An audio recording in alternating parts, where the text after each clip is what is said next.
आप देख रहे हैं न्यूज 18 अपडेट और आपके साथ मैं हूं विवेक। नीतीश कुमार के समर्थन में नारे लगे, पटना से यह खबर है।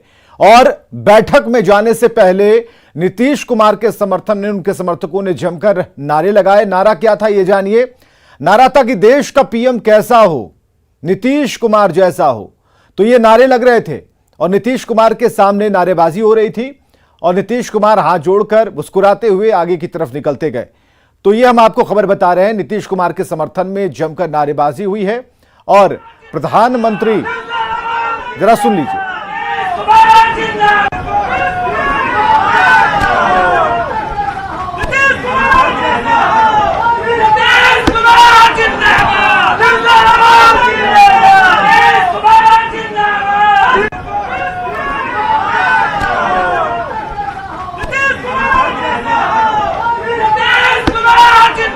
हालांकि नीतीश कुमार पहले भी कह चुके हैं कि उन्होंने मना कर रखा है कि ऐसे नारे ना लगाएं, बावजूद इसके समर्थकों में उत्साह है। नीतीश कुमार को प्रधानमंत्री के तौर पर देखना चाहते हैं और यही वजह है कि बैठक में जाने से पहले नीतीश कुमार के समर्थकों ने नीतीश कुमार जिंदाबाद के तो नारे लगाए, लेकिन ये भी कि देश का पीएम कैसा हो के भी नारे लगे, जिसका जवाब वही नारे लगाने वाले समर्थक दे रहे थे कि नीतीश कुमार जैसा हो। और ऐसे नारे लगाए जा रहे थे। नीतीश कुमार हाथ जोड़ते हुए मुस्कुराते हुए आगे की तरफ निकल गए। तो पटना में जेडीयू की राष्ट्रीय कार्यकारिणी की बैठक चल रही है और बैठक को कई मायनों में बेहद महत्वपूर्ण माना जा रहा है। बैठक में मुख्यमंत्री नीतीश कुमार, पार्टी के राष्ट्रीय अध्यक्ष ललन सिंह समेत जेडीयू की राष्ट्रीय कार्यसमिति के सभी सदस्य मौजूद हैं और इस बैठक में उत्तर प्रदेश से धनंजय सिंह भी मौजूद हैं। बैठक को लेकर और अधिक जानकारी दे रहे हैं हमारे सहयोगी आनंद अमृतराज। जेडीयू राष्ट्रीय कार्यकारिणी की बैठक शुरू हो चुकी है। इस वक्त हम आपको तस्वीर दिखा रहे हैं। जेडीयू के जो भी राष्ट्रीय कार्यकारिणी के सदस्य हैं वो इस बैठक में मौजूद है। नीतीश कुमार, ललन सिंह, केसी त्यागी, उपेंद्र कुशवाहा सहित तमाम लोग इस बैठक में मौजूद हैं। और ठीक आपको एक और तस्वीर दिखा रहे हैं। जेडीयू के प्रदेश अध्यक्ष के साथ साथ तमाम जो स्टेट के जो बड़े नेता हैं जेडीयू के, वो भी इस बैठक में शामिल हुआ। और यूपी से धनंजय सिंह भी जो जेडीयू के राष्ट्रीय महासचिव हैं वो भी इस बैठक में पहुंचे हुए हैं। इसके अलावा जेडीयू कोटे के जो तमाम मंत्री हैं, विधायक हैं, वो भी इसमें बैठे हुए मौजूद हैं। और इस बैठक को कई महीनों बेहद महत्वपूर्ण माना जा रहा है, क्योंकि माना जा रहा है कि इस बैठक में उस एजेंडे पर मुहर लगने की संभावना है कि नीतीश कुमार के आने वाले समय में राष्ट्रीय राजनीति में क्या कुछ भूमिका रहने वाली है। क्योंकि जेडीयू की तरफ से साफ साफ इशारा मिल चुका है कि नीतीश कुमार अब केंद्रीय राजनीति में सक्रिय होंगे और 5 तारीख को वो दिल्ली में जाके कई नेताओं से मुलाकात भी करेंगे। विपक्षी एकता को एकजुट करने की कोशिश करेंगे। तो इस वक्त हम आपको तस्वीर दिखा रहे हैं जहाँ पे नीतीश कुमार के साथ साथ जेडीयू के तमाम बड़े नेता इस बैठक में मौजूद है और राष्ट्रीय कार्यकारिणी की बैठक शुरू हो चुकी है। इसमें जो इस एजेंडा पे आज चर्चा होगी, कल राष्ट्रीय परिषद की महत्वपूर्ण बैठक में उसका अनुमोदन कर दिया जाएगा। तो ये बैठक कई मायनों में महत्वपूर्ण बताई जा रही है और इस बैठक पे बिहार के साथ साथ देश की निगाहें भी टिकी हुई हैं। कैमरामैन अजय दुबे के साथ आनंद मित्राज, न्यूज 18 नेटवर्क, पटना। चलिए, राजधानी पटना से एक तस्वीर हम आपको दिखाने जा रहे हैं जहां घोड़े का रेस्क्यू ऑपरेशन हुआ है। और घोड़ा कहां गिरा था? ये मैनहोल में गिर गया था। पाटलिपुत्र का इलाका, जहां नाले में घोड़ा गिरा और आधे घंटे तक ये रेस्क्यू ऑपरेशन चला। घोड़े को बचाने की हर कोशिश की गई और घोड़े को उस नाले से बाहर निकाला गया है। तो निगम की मदद से रेस्क्यू ऑपरेशन चला। जेसीबी से घोड़े को सकुशल निकाल लिया गया है। ये तस्वीरें हम आपको दिखा रहे हैं। आधे घंटे तक घोड़े को बचाने की जद्दोजहद चलती रही। घोड़ा गिरा रहा और इसके बाद में नाले के ऊपर जो ढक्कन होता है सीमेंट का, उसे हटाया गया, जगह बनाई गई और बड़ी ही मुश्किल से घोड़े को बांध छान कर बाहर निकाला गया है। और ये तब की तस्वीरें हम आपको दिखा रहे हैं जब घोड़े का रेस्क्यू किया जा रहा था और आखिरकार सुरक्षित इस घोड़े को बाहर निकाल लिया गया है।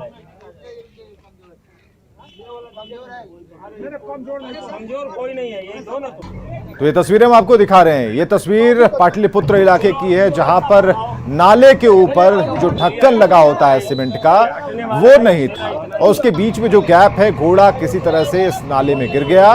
गहराई ज्यादा थी, घोड़ा फंसा रहा। कुछ लोगों ने देखा, सूचना दी और इसके बाद मशक्कत शुरू हो गई। इस घोड़े को निकालने की कवायद शुरू हो गई, कोशिशें शुरू हो गई। इसके बाद घोड़े को निकाला गया, लेकिन घोड़े को निकालने के बाद घोड़ा बिल्कुल असहाय पड़ा रहा। और कुल मिलाकर देखा जाए तो घोड़ा चोटिल हुआ है। हालांकि उसका इलाज भी कराया जाएगा। फिलहाल सवाल यह है कि खुले मैनहोल को इस तरीके से, एक जहां आम लोग रहते हैं, जहां उनकी चहलकदमी होती है, किसने खुला छोड़ा।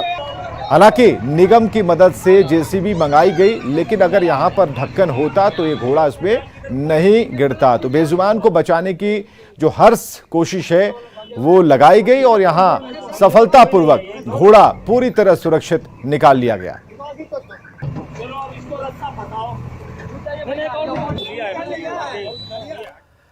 और बड़ी खबर है पूर्णिया से, जहां हाईकोर्ट के आदेश पर धमदाहा थाने के बिशनपुर के पास अतिक्रमण हटाने गई प्रशासन की टीम को महादलितों ने खदेड़ दिया। इस दौरान उग्र भीड़ ने न सिर्फ बवाल किया बल्कि आगजनी की और पुलिस कर्मियों पर पथराव कर दिया। पत्थरबाजी में धमदाहा के एसडीओ राजीव कुमार समेत कई पुलिसकर्मियों को हल्की चोटें आई हैं। उग्र भीड़ ने अतिक्रमण हटाने गई बुलडोजर को भी नुकसान पहुंचाया और इस मामले में धमदाहा सीओ के आवेदन पर 11 नामजद समेत करीब 100 लोगों पर केस दर्ज कराया गया है।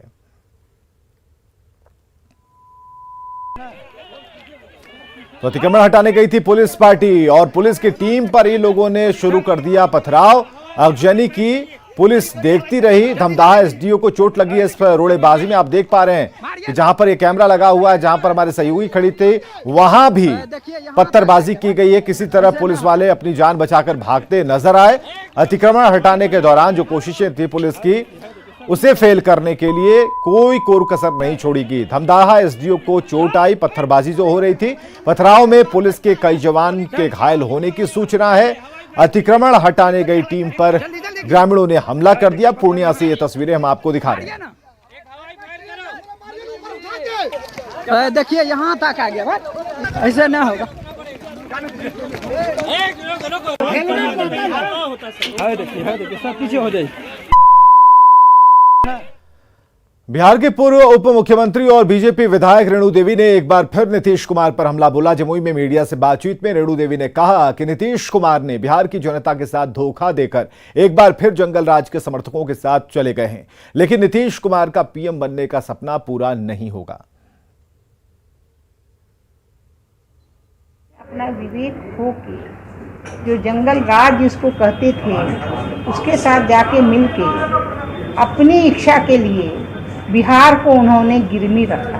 तो नीतीश कुमार जो सपना देख रहे हैं प्रधानमंत्री बनने का, तो आपकी नज़र में क्या वो पूरा होगा? देखिए वो सपना कभी जीवन में पूरा होने वाला नहीं। जो एक दूसरे के बैसाखी पर चल रहा है, मुख्यमंत्री बना है बैसाखी पर 43 लेके, वो क्या देश की बात करेगा? वो क्या देश के बारे में चिंता करेगा? मंत्री संतोष मांझी ने एक बार फिर नीतीश कुमार को पीएम मटेरियल बताया है। मुजफ्फरपुर में सम्मान समारोह में पहुंचे मंत्री संतोष सुमन ने कहा कि यह तय करना नीतीश कुमार का काम है, लेकिन नीतीश कुमार में देश का पीएम बनने के सारे गुण हैं और सबको अच्छा लगेगा जब बिहार का एक बेटा पीएम बनेगा। संतोष सुमन ने कहा कि महागठबंधन की सरकार में शराबबंदी कानून में संशोधन को लेकर फिलहाल कोई विचार नहीं है। जी को इस पर डिसाइड करना है, लेकिन हमको अगर व्यक्तिगत तौर पर हमसे पूछा जाए तो माननीय नीतीश कुमार जी में वो सारी काबिलियत है जो प्रधानमंत्री बन सकते हैं। तो हम लोग तो चाहेंगे कि बिहार का एक व्यक्ति, बिहार का यहाँ का बेटा, यहाँ का प्रधानमंत्री, भारत का प्रधानमंत्री बने, सबके गौरव की बात है। और माननीय नीतीश कुमार जी में सारी क्षमता है, वो सारी योग्यता रखते हैं कि एक देश को अगर बिहार को चला सकते हैं तो देश को भी चला। रांची का मुख्यमंत्री आवास जश्न में डूबा रहा। खुशी से नाचते गाते सरकारी कर्मचारियों ने जमकर जश्न मनाया और ओल्ड पेंशन स्कीम लागू करने के लिए मुख्यमंत्री को धन्यवाद दिया। तो मुख्यमंत्री हेमंत सोरेन ने भी कर्मचारियों का स्वागत किया और उनसे झारखंड के हित में तहे दिल से काम करने की अपील की। इस मौके पर मंत्री सत्यानंद भोक्ता, मिथिलेश ठाकुर, सांसद विजय हांसदा समेत कई नेता मौजूद थे। पिछली कैबिनेट मीटिंग में झारखंड के सरकारी कर्मचारियों को 1 सितंबर से ओल्ड पेंशन स्कीम का लाभ देने का फैसला लिया गया था। मैं तो मात्र एक मार्गदर्शक के रूप में आपके आगे चल रहा हूं और सही मायने में अगर मार्गदर्शक सही हो तो राज्य का हर एक व्यक्ति सकुशल अपनी मंजिल तक पहुंच सकता है, यह मैं मानता हूं।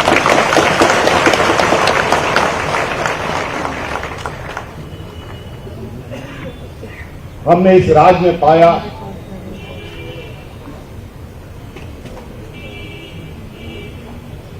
बहुत सारे वादे होते हैं राजनीतिक दल होने के नाते। बहुत सारे लोग बहुत बातों को कहते हैं और बातों को फिर वक्त आने पर अमल भी नहीं करते। ऐसे कई उदाहरण, मैं उन उदाहरणों पर नहीं जाऊंगा, लेकिन मुझे इस राज्य में सबसे अहम जरूरत की चीजें से समझ में आई। मुझे लगा कि इस राज्य के हर वर्ग को अपनी भविष्य की चिंता ना करते हुए निर्भीक होकर अपना जीवन यापन और काम करे, इसके लिए मुझे सामाजिक सुरक्षा पर सबसे पहले मैंने झारखंड में ओल्ड पेंशन स्कीम बहाल होने से गदगद सरकारी कर्मचारियों ने रांची की सड़कों पर जुलूस निकाला, जो गाजे बाजे के साथ मुख्यमंत्री आवास पहुंचा और इस मौके पर नाचते गाते कर्मचारियों ने रंग और गुलाल उड़ाए। हेमंत सरकार के फैसले का तहे दिल से स्वागत किया।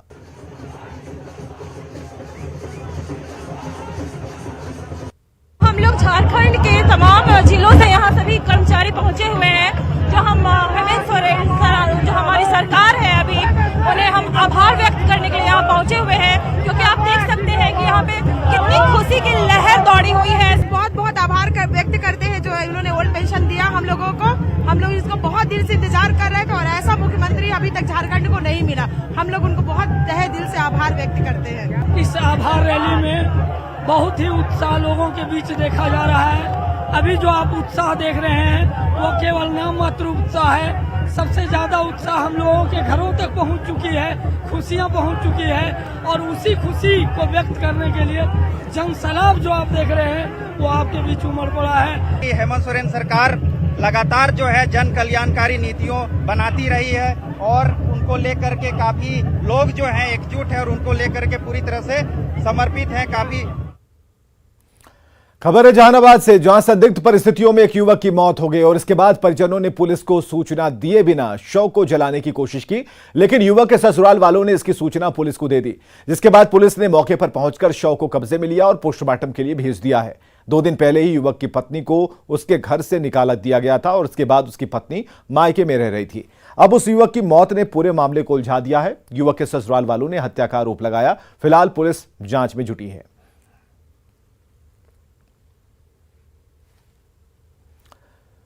और दुमका से एक और दिल दहलाने वाला मामला सामने आया। यहां के विश्वविद्यालय इलाके में एक नाबालिग आदिवासी लड़की की हत्या कर शव को पेड़ पर लटका दिया गया। हत्या का आरोप अरमान नाम के एक युवक पर है, जिसे गिरफ्तार कर लिया गया है। बताया जा रहा है कि 14 साल की जिस लड़की की हत्या की गई वो 4 महीने की गर्भवती भी थी। अभी दुमका में शाहरुख नाम के युवक की दरिंदगी का बवाल थमा नहीं था कि अब अरमान पर दरिंदगी के इस आरोप से सवाल उठ रहे हैं कि आखिर दुमका में क्या हो रहा है। क्या बहू बेटियां बिल्कुल भी सुरक्षित नहीं? क्या आरोपियों को कानून का कोई खौफ नहीं है? इस घटना पर ट्वीट करते हुए बीजेपी नेता बाबूलाल मरांडी ने सवाल उठाए हैं। उन्होंने लिखा है कि दुमका से यह खबर खून खौलाने वाली है। बाबूलाल मरांडी ने आगे लिखा, यह आरोप है कि एक आदिवासी युवती को कल अरमान अंसारी नाम के युवक ने दुष्कर्म के बाद उसकी हत्या कर पेड़ पर लटकाया था। अरमान की गिरफ्तारी हो गई है और कितनी आदिवासी युवतियां ऐसे दरिंदों का शिकार होती रहेंगी।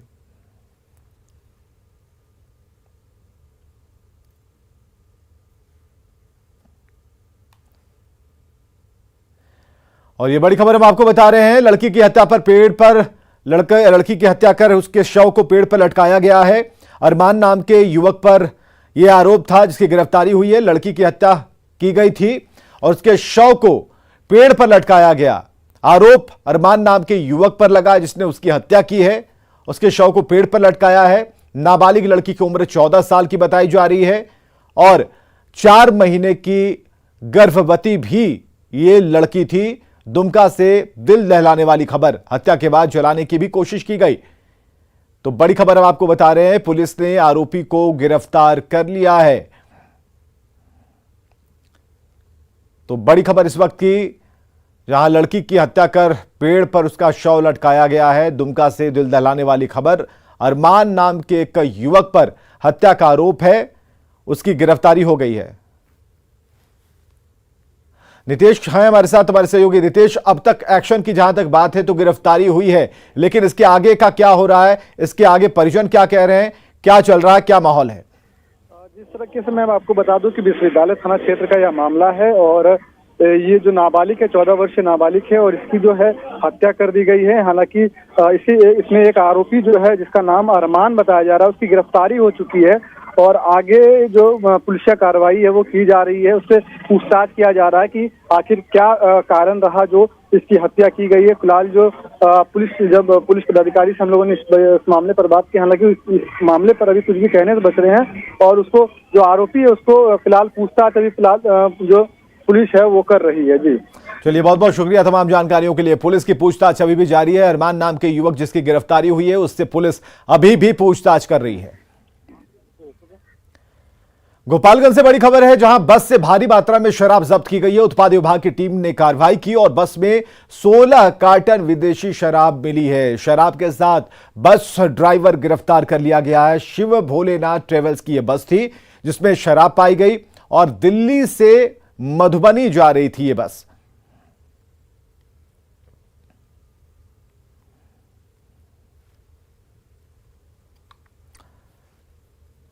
तो गोपालगंज से ये बड़ी खबर हम आपको बता रहे हैं, बस से भारी मात्रा में शराब जब्त की गई है। गोपालगंज से बड़ी खबर, दिल्ली से मधुबनी ये बस जा रही थी। उत्पाद विभाग को सूचना मिली और उत्पाद विभाग की टीम ने कार्रवाई की है। 16 कार्टन विदेशी शराब मिलने की खबर और शराब के साथ बस ड्राइवर को गिरफ्तार कर लिया गया। तस्वीरों में आप देख सकते हैं ये वो बस है, शिव भोलेनाथ ट्रेवल्स की बस, जिसमें से शराब पाई गई है और उत्पाद विभाग ने ये छापेमारी की। दिल्ली से मधुबनी ये बस जा रही थी, जिसकी जब जांच की गई सूचना थी तो शराब की पेटियां मिली और भारी मात्रा में शराब जब्त की गई है। पटना पुलिस की सक्रियता से एक लड़की बाल बाल बच गई। जब एक नाबालिग लड़की के साथ रेप की नीयत से 3 ऑटो चालकों ने उसे झांसा देकर बिठा लिया था, लेकिन पुलिस की गश्ती टीम ने लड़की के शोर मचाने पर उसे बचा लिया। समस्तीपुर की एक लड़की अपने प्रेमी से मिलने के लिए घर से भागकर चेन्नई जाने की फिराक में थी। जब वो पटना के बैरिया स्टैंड में पहुंची तो संजीव नाम के एक ऑटो चालक ने झांसा देकर उसे ऑटो में बिठा लिया और काफी देर तक उसे घुमाता रहा। इसी बीच रास्ते में ऑटो ड्राइवर ने अपने 2 और साथियों को बिठा लिया और काफी देर तक इसे घुमाते रहे, जिससे लड़की को शक हो गया और इसी बीच पुलिस की गश्ती टीम देख लड़की ने शोर मचाना शुरू कर दिया, जिसके बाद दनियामा पुलिस ऑटो का पीछा कर उसे पकड़ लिया और नाबालिग लड़की को बचाया गया। गिरफ्तार तीनों आरोपी नालंदा के रहने वाले हैं। जमुई से बड़ी खबर है, घूस लेते कैमरे में कैद हुए रेफरल अस्पताल का मैनेजर। 10,000 रुपए घूस ले रहा था और उसे पकड़ा गया है। मैनेजर उपेंद्र चौधरी पर आरोप है कि वो घूस ले रहा था। चकाई रेफरल अस्पताल से जुड़ा हुआ मामला और वीडियो सोशल मीडिया पर वायरल हो चुका है। जन्मतिथि में सुधार के लिए घूस लिया जा रहा था। अस्पताल प्रभारी ने यहां जांच के आदेश दे दिए हैं। तो ये वो वीडियो है जिसमें घूस लेते कैमरे में कैद हुआ एक कर्मचारी और ये रेफरल अस्पताल का मैनेजर है।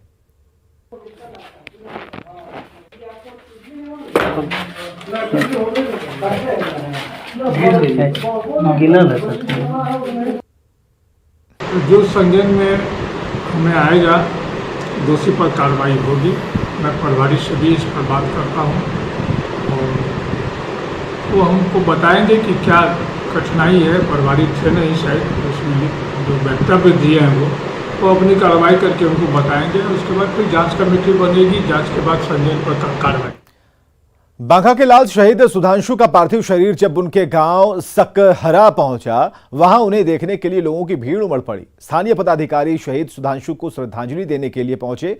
सुधांशु के पार्थिव शरीर के साथ नायक सूबेदार मुकेश कुमार की अगुवाई में जवानों की एक टुकड़ी भी आई, जिसने शहीद को सलामी दी। नायक सूबेदार मुकेश कुमार ने बताया कि सुधांशु कुमार की ड्यूटी के दौरान ही शहादत हुई है, जो देश के लिए उनका सर्वोच्च बलिदान है। और आपको बताएं कि रजौन के सकहरा के सुधांशु कुमार 2020 में आर्मी में बतौर वायरलेस ऑपरेटर बहाल हुए थे।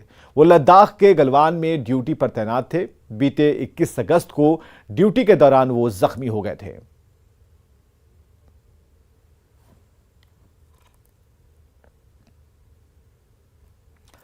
कटिहार स्टेशन के प्लेटफॉर्म नंबर 2 पर मणिपुरी बांस आर्किटेक्ट के इन प्रोडक्ट्स को देखने और खरीदने वालों को का तांता लगा है। दूर दराज से लोग यहां खरीदारी कर रहे हैं। देश के कोने कोने तक अपने इस घरेलू प्रोडक्ट को पहुंचाने के लिए मंच मिलने से महिला उद्यमी आशा अनुरानी काफी खुश हैं और इसके लिए वो रेल मंत्रालय के साथ प्रधानमंत्री का आभार जता रहे हैं। अधिक जानकारी दे रहे हैं सुब्रत। कि हम पूरे कटिहार डिवीजन में हमारा 77 स्टॉल हम लोग लगा रहे हैं, जिसका नाम है वन स्टेशन वन प्रोडक्ट, जहां लोकल चीज़ को, लोकल आइटम को बढ़ावा देने के लिए ये लगाया गया है। और इसमें अभी जो नियम है कि 15 दिन तक एक जो भी सप्लायर है, जो भी उनको हम लोग देंगे, और उसकी चार्ज अराउंड 1000 है।